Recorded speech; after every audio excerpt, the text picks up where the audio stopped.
केवल तुम हो जगदाधार, केवल तुम हो जगदाधार।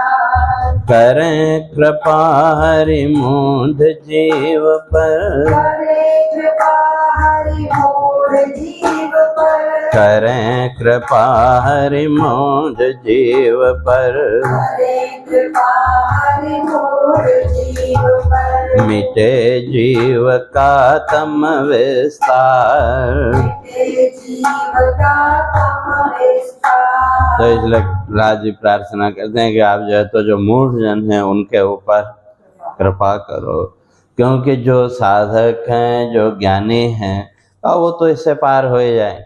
इसलिए 10वें स्कंद में इस बात को स्पष्ट किया, कहा कि वे जो ज्ञानी हैं तो वो तो ईश्वर के चिंतन से अपने आप इस संसार बंधन से मुक्त हो जाते हैं, और जो दुष्ट प्रवृत्ति के हैं का वो इस संसार का बंधन पाते हैं। तो वही यहाँ भी कहते हैं, इसलिए कहा कि आप उनके ऊपर कृपा करो। और कहा मेरे को तो अब कोई चिंता है ही नहीं, आपका दर्शन मिल गया, ऋषि नारद से ज्ञान मिला और आपका आशीष भी मिला, तो मुझे तो किसी प्रकार की कोई चिंता है ही नहीं। और जो निरंतर परमात्मा का चिंतन करता है, निरंतर उसकी भक्ति जो करता है, तो जो भक्ति है, भक्ति के बल से, क्यों महर्षि नारद भक्ति सूत्र में स्पष्ट करते हैं, भक्ति ही ज्ञानाय कल्पते। जो भक्ति है, भक्ति का उद्देश्य क्या है? हमको ज्ञान तक पहुंचाना। लेकिन भक्ति का फल हमने क्या मान लिया? संसार की वस्तु। भाई मैं इसकी भक्ति करूंगा तो मुझे ये मिल जाएगा, मैं इसका करूंगा तो मुझे ये मिल जाएगा। लेकिन वस्तुतः जो भक्ति है, भक्ति का फल, और ये हमको इस कर्म बंधन से ऊपर उठा करके ज्ञान की स्थिति तक पहुंचाना, वही भक्ति का कार्य है। या दूसरे शब्दों में कहें, जीवन के इस किनारे से उस किनारे तक पहुंचाना। इधर का जो किनारा है, ये संसार के जन्म मृत्यु का किनारा, और उस पार और शाश्वत जीवन। तो इस जन्म मृत्यु के बंधन से ऊपर उठा करके वो जो शाश्वत जीवन की स्थिति है, जहाँ न जन्म और न मृत्यु, उस स्थिति तक पहुँचाने का जो काम है वो भक्ति का है। तो लेकिन हम लोगों ने तो अलौकिक फलों के साथ जोड़ लिया और फिर भक्ति का अहंकार भी साथ में जोड़ लिया। तो इसलिए कहते हैं वो नहीं। इसलिए जो वास्तव में जो भक्त है, वो निरंतर परमात्मा का जो चिंतन करता है, तो उस चिंतन के बल से का वो ईश्वर का दर्शन प्राप्त कर लेता है। और उस ईश्वर का दर्शन करने के लिए कहीं जाने की जरूरत नहीं, का वो अपने ही हृदय में उस ईश्वर का दर्शन प्राप्त कर सकता है। तो क्यों? कहा कि वे निर्गुण भी वही तत्व और गुणमय भी वही तत्व। तो इसलिए मन, वाणी आदि के द्वारा जो भी हमने परमात्मा के रूप की कल्पनाएं की, वो सब कल्पनाएं हैं। मन के द्वारा जो सोचा किया, या वाणी के द्वारा भी भगवान ऐसा रूप ये हो, जो वो ठीक है। चित्त की वृत्ति को उस ईश्वरीय सत्ता के साथ जोड़ने के लिए वो सब साधन है, लेकिन वास्तविक जो साधना है का इन सबसे ऊपर उठ करके ईश्वर का जो वास्तविक स्वरूप है, उस स्वरूप तक पहुंचना। और वास्तविक स्वरूप कौन सा? वास्तविक स्वरूप कोई है ही नहीं, क्योंकि आप अगर वो मानेंगे कि ऐसा है तो वो सब। तो इसलिए जो वास्तविक जो स्वरूप है, इसलिए रूप और स्वरूप दोनों एकदम अलग अलग है। संसार में ये सब रूप हैं।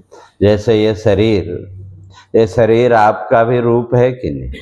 क्योंकि इस रूप के माध्यम से ही संसार में जो भी पहचान है, लेकिन आपका जो स्वरूप है वो तो इससे एकदम भिन्न है कि नहीं? जैसे मैंने पहले भी कई बार कहा, सुबह से लेकर शाम तक आपने अपने कितने रूपों को देखा? माता पिता भाई बहन आदि, ये सब क्या है? रूप है। लेकिन आपका जो स्वरूप है वो तो इससे एकदम भिन्न, और वो ज्ञान स्वरूप, ज्ञान स्वरूपता। तो उसी तरह से परमात्मा का जो स्वरूप है वो भी क्या है? वो ज्ञान स्वरूपता। बाकी ये जितने भी हैं ये सब रूप। अगर उस रूप दर्शन की भी अगर इच्छा है तो क्या वो तो अपने हृदय में ही भक्त कर सकता है, और जिसके हृदय में वो भक्ति का भाव नहीं है तो फिर उसको अभी, या वो भक्ति का भाव अभी इतना दृढ़ नहीं हुआ, तो उसको फिर बाह्य रूपों की जरूरत है। क्योंकि बाह्य रूपों के माध्यम से भी तो हमने अपने अंदर उस रूप का दर्शन किया कि, या शब्द के माध्यम से भी, भाई कहीं भगवान की कथा चल रही हो तो कथा प्रसंग को आपने सुना, तो उस प्रसंग के अनुसार या जो भी शब्द आपने सुने उसके आधार पर आपने अपने हृदय में उस परमात्मा के एक रूप की कल्पना की कि नहीं? तो दर्शन किया है कि नहीं? लेकिन फिर भी शिकायत हम सब की क्या है? दर्शन है। क्यों? केवल हमने वो जो दर्शन है वो केवल भौतिक दृष्टि, भौतिक उस तक हमने अपनी दृष्टि को सीमित कर लिया। भौतिक रूप सज्जा बढ़िया हमको देखने को मिली तो हम कहते हैं आज तो बहुत बढ़िया दर्शन। तो इसलिए वहाँ कहते हैं कि वे जो भक्त है तो वो अपने हृदय में आपका दर्शन कर, और वास्तव में जो भक्ति आदि जो भी साधन है, इन सब साधनों का उद्देश्य क्या है? इस शब्द जाल से ऊपर उठना। अर्थात ये संसार का जो जाल है ये तो सब शब्द जाल है। संसार में जो कुछ भी हम वर्णन करते हैं वो शब्दों के अतिरिक्त और क्या है? और शब्द जालम महारण्यम, कहा कि जो शब्दों का जो जाल है ये इतना विस्तार है इसका, अगर इसमें एक बार उलझ गए तो फिर इससे भी बाहर निकलना बहुत मुश्किल है। क्योंकि शब्द जाल में अगर उलझ गए, और हम लोगों की स्थिति वही, हम कहीं न कहीं उसी शब्द जाल में उलझे हुए हैं। या आजकल भी तो, आजकल तो टीवी वगैरह बहुत साधन है ना, कहीं बढ़िया बढ़िया भाषा आपने सुनी आपके मनपसंद तो वहीं उलझ गए कि नहीं?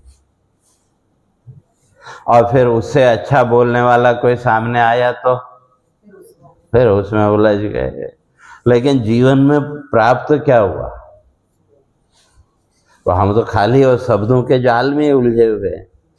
भाई उसका प्रवचन अच्छा है, उसकी वाणी अच्छी है, उसका गला अच्छा है उसी में, लेकिन इसका अर्थ ये नहीं कि वो सुनो नहीं, ऐसा नहीं, बल्कि उसमें से जो सार तत्व है उस सार तत्व को जब आप पकड़ोगे तो अपने आप इस शब्द जाल से ऊपर उठ जाएंगे।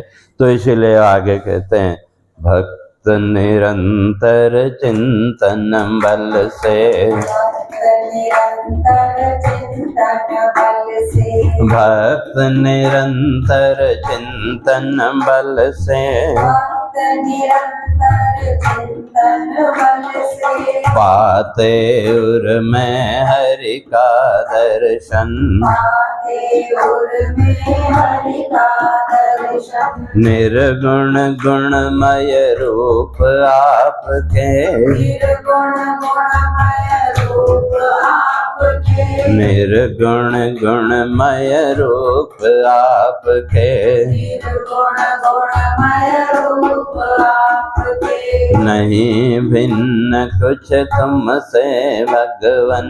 नहीं भिन्न कुछ तुमसे भगवान, मैंने कहा आपसे भिन्न तो और कुछ है नहीं, निर्गुण भी आप और गुणमय भी आपके, बस वो दृष्टि अब हमारी कैसी है, महत्व उसका है। तो इसलिए अगर इस भक्ति अगर जीवन में करनी है तो उस भक्ति के लिए अच्छे साधन भक्ति के यहाँ प्रहलाद जी वर्णन करते हैं। का कौन कौन से? पहला लीला श्रवण, भगवान की लीलाओं का श्रवण करना, और दूसरा ईश अभ्यर्चन, भगवान की पूजा करना, अभ्यर्चना करना, और तीसरा स्तुति, जो भी स्तुतियाँ हैं उन स्तुति आदि का पाठ करना, चौथा नमन, भगवान को नमस्कार करना, और पांचवा कर्म समर्पण, अपने जो भी जीवन में कर्म के उन कर्मों का ईश्वर के प्रति समर्पण का भाव, और जो छठा साधन है का सेवा निष्दिन। तो केवल भगवान की ही नहीं, क्योंकि हर प्राणी के अंदर तत्व तो वही है। तो ये संसार के प्राणियों की सेवा, या आजकल जिसको हम सोशल सर्विस कहते हैं, वो भी एक तरह से और सेवा का भाव। लेकिन कई लोगों ने केवल भगवान की जो मूर्ति आदि है उसकी सेवा तक अपने को सीमित करते। कई लोग पर नहीं, बस हम तो सेवा करते हैं बहुत। चलो ठीक है, कुछ न होने से कुछ तो है, लेकिन अगर सही अर्थों में जीवन में अगर भक्ति चाहिए तो कहते हैं ये 6 साधन भक्ति के। और वो सेवा भी किस भाव से? सेवा निष्दिन मुक्ति भाव से। उस सेवा में भी भाव क्या हो? मोक्ष का भाव हो। सेवा में फल प्राप्ति का भाव न हो, बल्कि मोक्ष का भाव। और अगर वो मोक्ष का भाव है तो शास्त्रकार कहते हैं ईश्वर उसको स्वीकार करेगा। और फलेच्छा का अगर भाव है तो वो ईश्वर उसको स्वीकार नहीं करता। तो इसलिए भक्ति है तो यह सजविध साधन का, भक्ति के लिए ये जीवन में 6 साधन है। तो इसलिए फिर अंत में वो प्रार्थना करते हैं, कहा कि वे आपको मैं वंदना करता हूँ, क्यों? अब आप अपने इस क्रोध का त्याग करें। इसलिए जग रक्षा को निर्गुण गुणमय, जग रक्षा को निर्गुण गुणमय, कोप अनल का करें समन,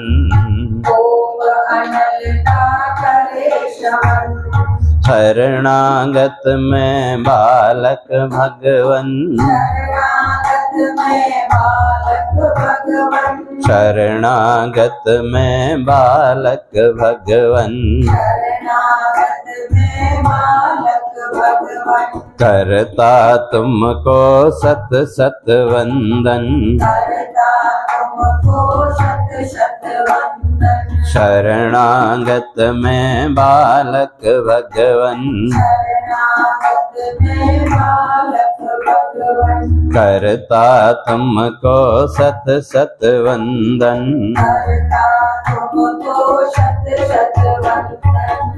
तो इस तरह से प्रहलाद जी ने वंदना की और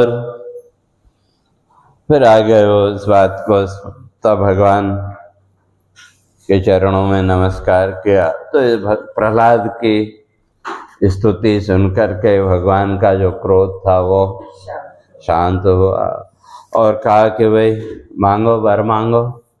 भाई क्या मांगना चाहते हो, क्या वरदान चाहिए? और अगर हम होते तो अपनी लिस्ट वहाँ रखते। तो लेकिन जो प्रहलाद जी हैं और कहते हैं भाई वर मांगना, तो वो तो भक्ति मार्ग में विघ्न रूप है। क्यों? जैसे कल भी चर्चा कि वरदान अगर मांगा तो फिर वो जो भक्ति है वो ईश्वर के प्रति जो हमारी निष्ठा है, जो श्रद्धा है, फिर उसका मूल्य क्या रहा? तो अगर याचना फिर वहाँ हमने की तो हमारी वो सारी साधना जो एक क्षण में खत्म। तो इसलिए वर मांगना भक्ति में विघ्न रूप है, ये सोच करके प्रहलाद जी कहते हैं मुझे किसी वरदान की जरूरत नहीं है। जब आपने मुझे स्वीकार कर लिया तो फिर मैं क्यों वर मांगू? तो इसलिए कहा कि मैं कुछ आपसे मांगना नहीं चाहता, क्योंकि जो भी मैं आपसे मांगूंगा वो फिर मेरे बंधन का कारण बनेगा। जब मेरे सामने मोक्ष का ये सौभाग्य उपलब्ध है तो फिर वरदान मांग करके मैं क्यों अपने आप को इस जीवन के बंधन में फिर से बांधूं, फिर से इस संसार के बंधन में क्यों अपने आप को मैं बांधूं? तो इसलिए वो कहते हैं कि भाई प्रहलाद जी कहते हैं मैं आपसे कोई वर नहीं चाहता। क्यों? नहीं कामना जगत भोग की, वह तो केवल जीवन बंधन। कहा कि मुझे इस संसार की अब कोई कामना नहीं। क्यों? मैंने समझ लिया कि वो तो केवल जीवन में बंधन का कारण है। क्यों? कहा कि वे फिर जगत के भोग, क्यों आप क्या कहें, फिर संसार के भोगों की बात आप कहेंगे? हाँ, अगर बोलते हुए मुक्ति का वरदान मांगो तो मैं तुरंत मांग लेता है। तो जब वरदान देने की बात है तो फिर संसार के पदार्थों की बात हुई कि नहीं? और ये जितने भी संसार के पदार्थ हैं, संसार का जो भोग है, का वो तो जन्म और मृत्यु के अलावा और क्या देने वाला? कि संसार में अगर देखें तो ये दो ही चीजें, जन्म और अंत में मृत्यु। तो इसलिए वो कहता है कि मैं तो इनसे पहले ही तंग आ चुका हूँ, और फिर आप मुझे जो है तो वरदान मांगने की बात कर रहे हैं। क्या वो वरदान नहीं, बस आप एक काम करें, हृदय ग्रंथि का करें विमोचन। का मेरे हृदय की जो गांठ है उस हृदय ग्रंथि को आप हटा दें, उसको खोल दें बस। और जैसे ही वो हृदय ग्रंथि खुली, यदा सर्वे प्रमुच्यन्ते, कहते हैं जब जिस समय वो हमारी हृदय की जब गांठें खुल गई तो अब फिर मोक्ष में देर कहाँ है? तो हमारे हृदय की ये जो गांठें हैं का यही हमारे बंधन का कारण है। यदा सर्वे प्रमुच्यन्ते कामा ये अस्य हृदय श्रुता अथ मर्त्यो अमृतो भवति अत्र ब्रह्म समश्नुते। मंत्र कहता है यदा सर्वे प्रमुच्यन्ते, जिस क्षण हमारे हृदय की वो गांठें खुल गई, कामा ये अस्य हृदय श्रुता, कहते हैं वो जो कामनाएं हैं जो हमारे हृदय में बैठी हैं, अगर वो सारी निवृत्त हो गई तो फिर अथ मर्त्यो अमृतो भवति, का ये जो मरण धर्मा है ये क्या हो जाता है?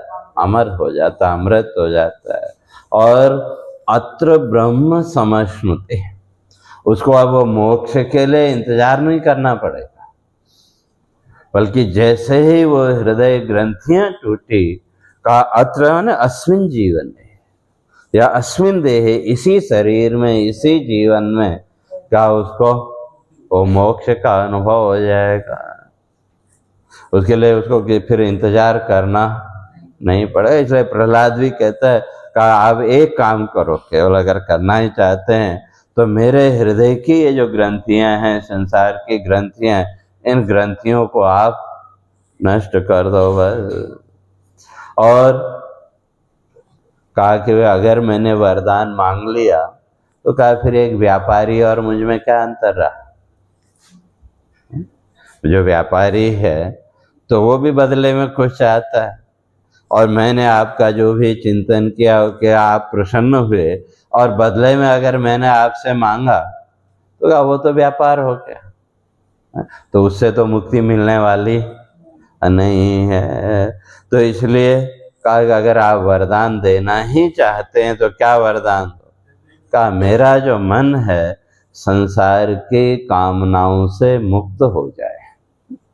अगर वर देना ही आप चाहते हैं तो मेरा मन इस संसार की कामनाओं से मुक्त हो और निरंतर उस ब्रह्म का, उस तत्व का चिंतन मन करे का मैं यही वरदान आपसे मांगता हूं। इसलिए वो कहते हैं नहीं कामना जगत भोग की, नहीं कामना जगत भोग की, नहीं कामना जगत भोग की, नहीं कामना जगत भोग की, वह तो केवल जीवन बंधन, वह तो केवल जीवन बंधन, जगत भोग हैं देते केवल, जगत भोग है देते केवल, जगत भोग हैं देते केवल, जगत भोग है देते केवल,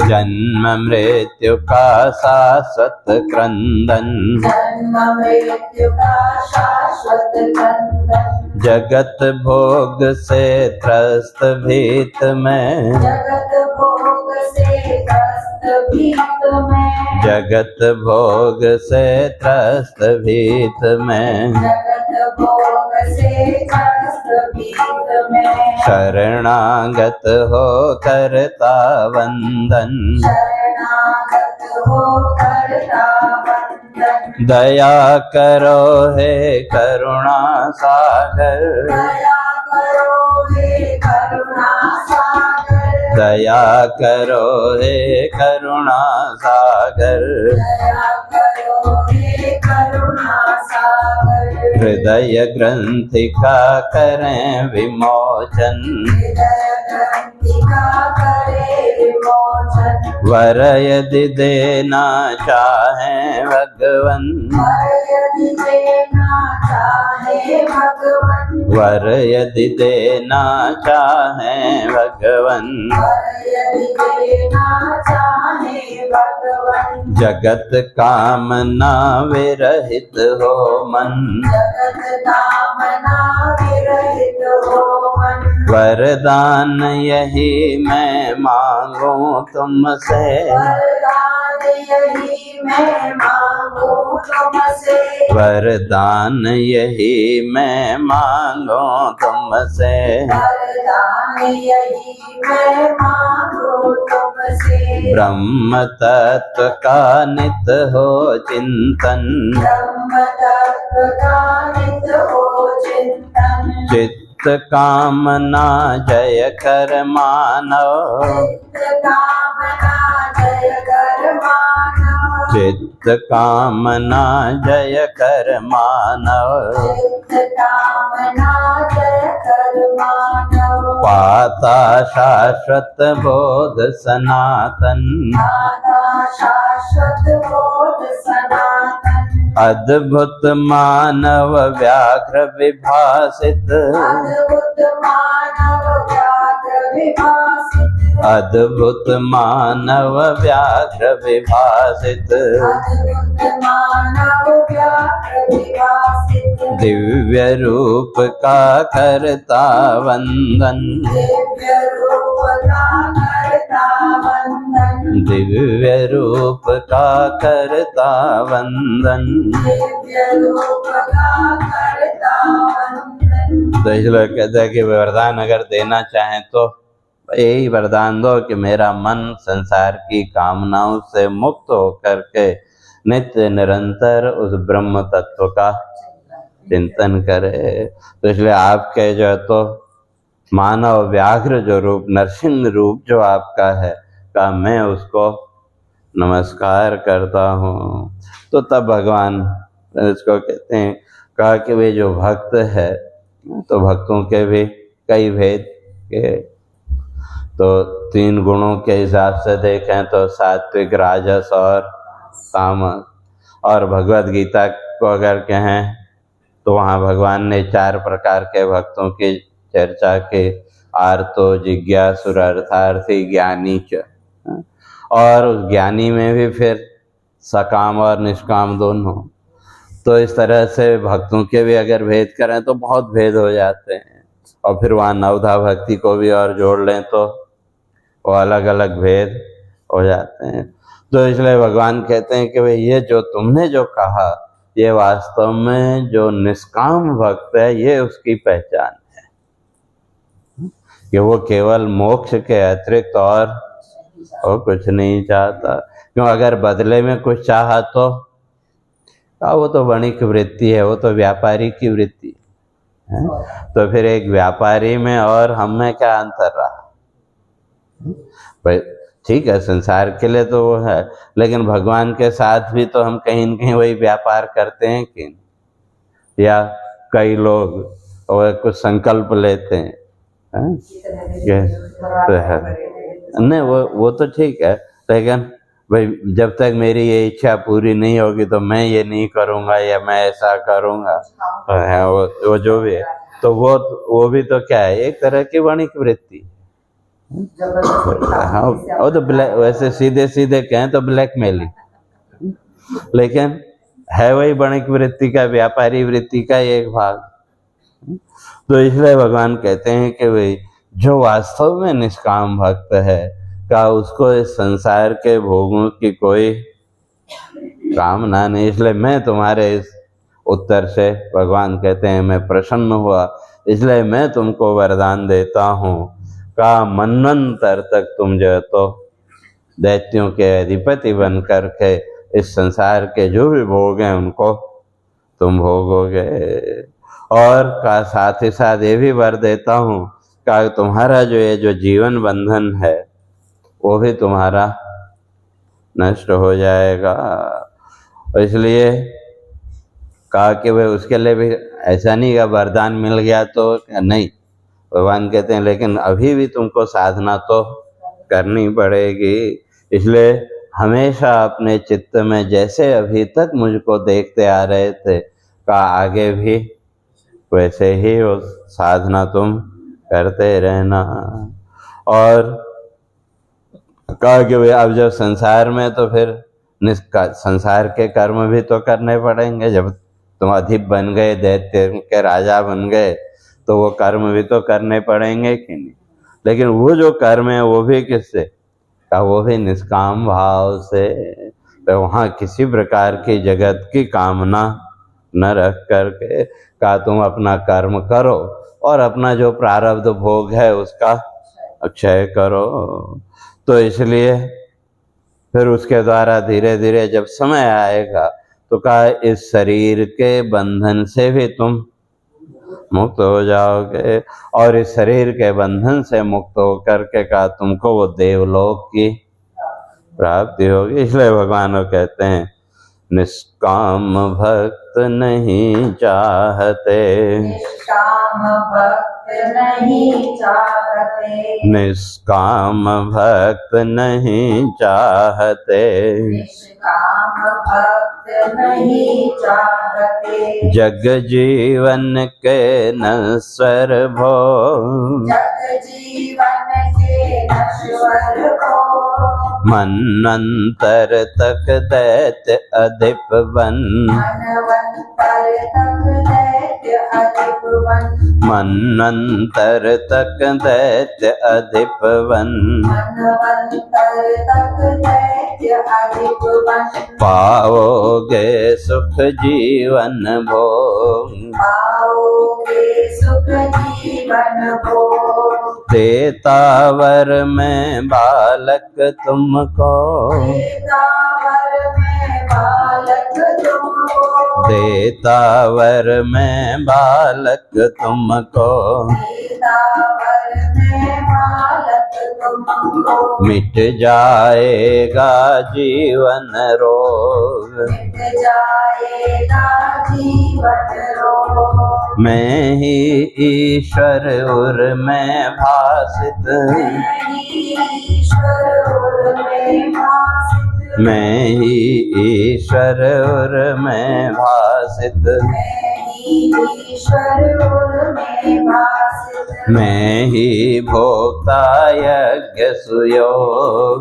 मैं ही भोक्ता यज्ञ सुयोग, नित्य चेत में देखो मुझको, नित्य चित्त में देखो मुझको, नित्य नित्य चित्त में देखो मुझको, नित्य चित्त में देखो मुझको, कथा श्रवण नित चेतनियो, कथा श्रवण नित चैतन्यो, कर्म साधना बने भक्तिमय, कर्म साधना बने भक्तिमय, कर्म साधना बने भक्तिमय, कर्म साधना बने भक्तिमय, भक्ति योग से नियति वियोग। भक्ति योग से नियति वियोग। तो इसलिए कहते हैं कि नित्य जो है तो मुझे चित्त में देखो। और कैसे चित्त में देख सकते हैं? का कथा श्रवण। उस परमात्मा का अगर चिंतन करना है तो उसका एकमात्र साधन क्या है? कथा श्रवण, भगवान की लीला कथाओं का श्रवण। और जो भी कर्म है तो वो कर्म साधना भी कैसे बने? भक्तिमय है। तो अब प्रत्येक जीवन का कर्म भक्तिमय बने, उसके लिए हमें अपनी दृष्टि को पहले उतनी व्यापक करना पड़ेगा। इसलिए जो भक्ति का जो मार्ग है वो वही है, सर्वम खलु इदम ब्रह्म। कि जो भक्ति का मार्ग है और ज्ञान का मार्ग, दोनों रास्ते अलग अलग हैं, लेकिन लक्ष्य दोनों का एक ही है। तो जो भक्ति का मार्ग है वहाँ जोड़ना, और ज्ञान का मार्ग है छोड़ना। दोनों में अंतर यही है, भक्ति के मार्ग में जोड़ना और ज्ञान के मार्ग में छोड़ना। तो भक्ति के मार्ग में ये भी परमात्मा, ये भी परमात्मा, ये भी परमात्मा, इस तरह से संसार की प्रत्येक वस्तु में उस ईश्वर का दर्शन। और जिस दिन वो स्थिति आ गई तो फिर भक्ति के लिए कहाँ जाना पड़ेगा? तो हमारे जीवन का प्रत्येक कर्म अपने आप ईश्वर की भक्ति बन जाएगा कि नहीं? क्यों अभी तक तो जो भी हम कर्म करते हैं तो उसमें दृष्टि कितनी है? मैं और मेरा, मैं और मेरा, उतनी दृष्टि है। और अगर ईश्वर को तो हमने एक मूर्ति तक या मंदिर तक सीमित करके रखा है। मूर्ति या फोटो चित्र जो भी है, या ज्यादा से ज्यादा ईश्वर को हमने एक स्थान विशेष तक सीमित करके रख दिया, और उसके अतिरिक्त तो मैं और मेरा ही है। लेकिन जब ये धीरे धीरे दृष्टि हुई, ये भी परमात्मा, ये भी परमात्मा, ये भी परमात्मा, तो इस तरह से जब जोड़ते चले गए तो एक स्थिति ये आएगी, अब यह कहने के लिए कुछ बचा ही नहीं।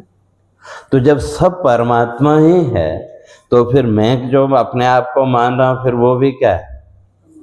वो भी वही परमात्मा का रूप है। तो उसी स्थिति में पहुंच गए कि नहीं? ये भक्ति का मार्ग। और जो ज्ञान का मार्ग है वहां छोड़ना, ये भी नहीं, ये भी नहीं, ये भी नहीं।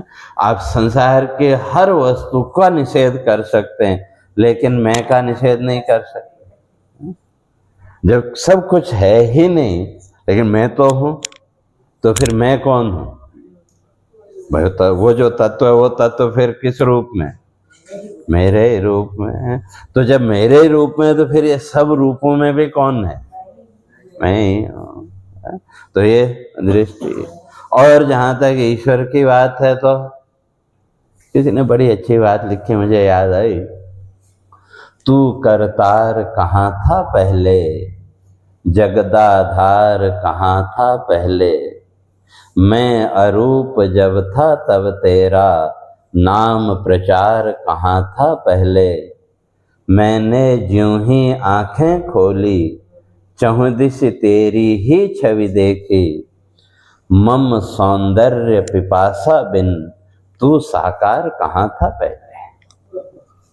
तो अगर हमारे अंदर उस ईश्वर के दर्शन की इच्छा न हो तो उसके रूप का कोई महत्व है क्या? हमारे अंदर इच्छा है तो इसलिए भक्ति का एक जोड़ना, ये भी। और जो ज्ञान का मार्ग है वहाँ समझो, ये भी नहीं, ये भी नहीं, ये भी नहीं, और फिर अंत में क्या बचा? भक्ति के मार्ग से भी चले तो अंत में बचा मैं, और ज्ञान के मार्ग से अगर आप चले तो वहां भी अंत में क्या बचा? अरे मैं। तो फिर उसके अतिरिक्त और क्या है? तो फिर जिसको हम ईश्वर, ब्रह्म या परमात्मा कहते हैं, फिर वो भी तो मुझसे भिन्न का। तो दोनों मार्ग पहुंचाते उसी स्थिति में।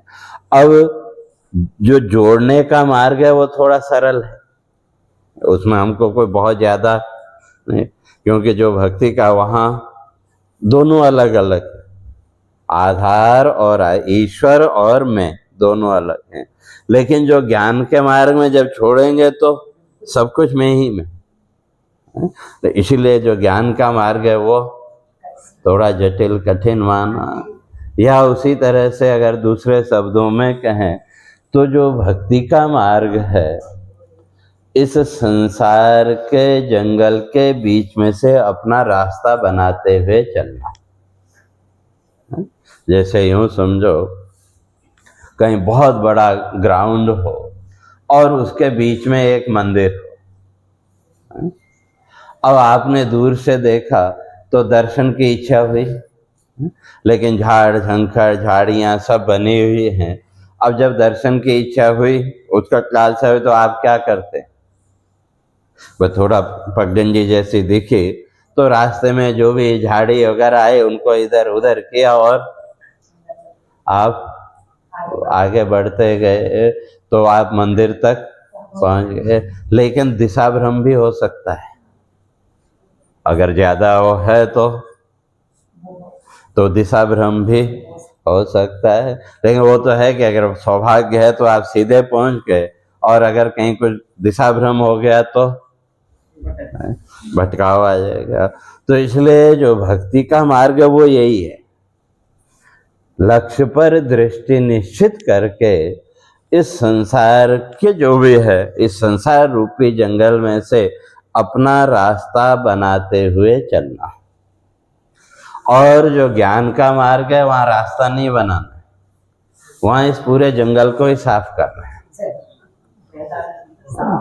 और जब पूरा मैदान, जंगल ही साफ हो गया तो किसी भी कोने में खड़े होकर आप दर्शन कर सकते हैं।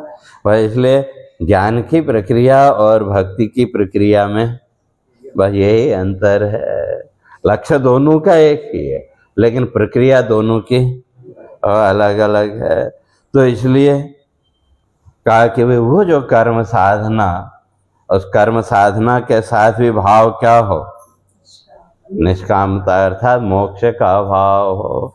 और ये जो भक्ति योग है का यही क्या करेगा? नियति वियोग। नियति है ना, ये प्रकृति कह लो, और संसार की नियति है मृत्यु। संसार में जिसका जन्म हुआ तो इस संसार की नियति क्या है? अंत में वही मृत्यु। तो इसलिए कहते हैं वो जो भक्ति है, वो भक्ति ही जो है तो इस मृत्यु के बंधन से मुक्त कर सकती है। तो इसलिए तब वहाँ प्रहलाद कहता है, कहा आप वरदान के लिए कहते ही हैं, तो भाई मैं एक ही वरदान आपसे चाहता हूँ। कहा कि मेरे पिता ने बहुत अपराध किए, कहा वो जो है तो उन दोषों से मुक्त हो जाएं। कहा अगर वरदान आप कहते हैं तो बस ये वरदान में, वैसे तो पहले ही कह दिया कि मैं अपने लिए तो कुछ चाहता ही नहीं, लेकिन फिर भी भगवान ने कहा भी कुछ तो मांगो, तो क्योंकि मेरा दर्शन तो व्यर्थ नहीं हो सकता। तो तब कहा कि अगर आप देना ही चाहते हैं तो मेरे पिता को इन दोषों से मुक्त कर दो। कहा कि वो हमेशा आपकी निंदा ही करते रहे, क्यों? वो आपके महत्व को नहीं जानते थे। तो कहा कि वे तुम्हारे पिता तो पहले ही मुक्त हो चुके। भाई एक तो मेरे शरीर का स्पर्श, तो मेरे शरीर का स्पर्श, और दूसरा का तुम्हारे जैसा पुत्र उनको मिला जो ईश भक्त है। तो इसलिए, और कितने शास्त्रकार कहते हैं, कुलम पवित्रम जननी कृतार्था पुण्यवती वसुंधरा चते। का जो इस भक्ति मार्ग पर आगे बढ़ा तो उसका फल क्या है? कुलम पवित्रम जननी कृतार्था, का उसका कुल भी पवित्र हो गया और जन्म देने वाली जो माँ है का वो भी कृतार्थ हो गए। और पुण्यवती वसुंधरा छतेना, का ये पृथ्वी उससे क्या हो जाती है, वो पुण्यशाली हो जाती है। तो इसलिए कहते हैं कि भाई तुम्हारे जैसा पुत्र पाकर के तीनों चीजें, और तुम्हारे पिता भी इस दोष से मुक्त हो गए, इसलिए तुम जो है तो अब निष्काम भाव से का इस प्रजा का रक्षण करो और का स्थिर चित्त से तुम जो है तो अपने सारे कर्मों का समर्पण करो, तो तुम्हारा संसार का जो बंधन है वो उससे भी तुम मुक्त हो जाओगे। तो इसलिए हुए मुक्त हैं पिता तुम्हारे, हुए मुक्त है पिता तुम्हारे, हुए मुक्त हैं पिता तुम्हारे, हुए मुक्त है पिता तुम्हारे, कुल उद्धारक सुत को पाकर, कुल उद्धारक सुत को पाकर, संपादन प्रेत कर्म का, संपादन प्रेत कर्म का, प्रेत कर्म ने जो हिरण्यकश्यप का जो अंत्य विधि, तो वो प्रेत कर्म। तो इसलिए करो तात का निर्भय होकर, करो तात का निर्भय होकर, दैत्य अधिप बन पर जा रक्षण, दैत्य अधिप वन पर जा रक्षण, दैत्य अधिप बन प्रजा रक्षण, दैत्य अधिप वन प्रजा रक्षण, करो शास्त्र विधि ऋषि अनुसार, करो शास्त्र विधि ऋषि अनुसार, कर्म समर्पण स्थिर चित्त हरे, कर्म समर्पण स्थिर चित्त हरि, मिट जाएगा भव संसार। मिट जाएगा भव संसार। तो इसलिए इस तरह से भगवान ने वरदान दिया और फिर जो है तो भगवान की आज्ञा के अनुसार प्रहलाद ने पिता की अंत्येष्टि की,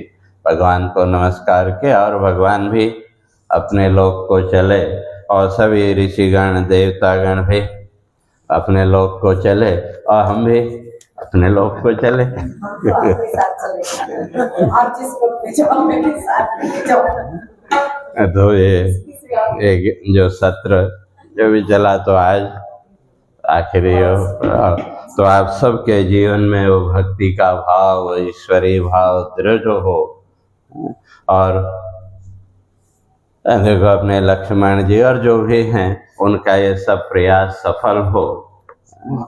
तो यही अपनी शुभकामना, शुभ भावना और शुभ आशीर्वाद, और ज़्यादा तो क्या बोलना। तो चलो आप सब लोग आए तो उसके लिए आप सब लोगों के प्रति भी खूब आभार। तो अगर आप लोग नहीं आते तो अपने किसको सुनाते। आपने तो हमारा ऐसे सौभाग्य कहते हैं, पर आपके आशीर्वाद में हम यहाँ बिठा अब सीधे होके बैठे। हरे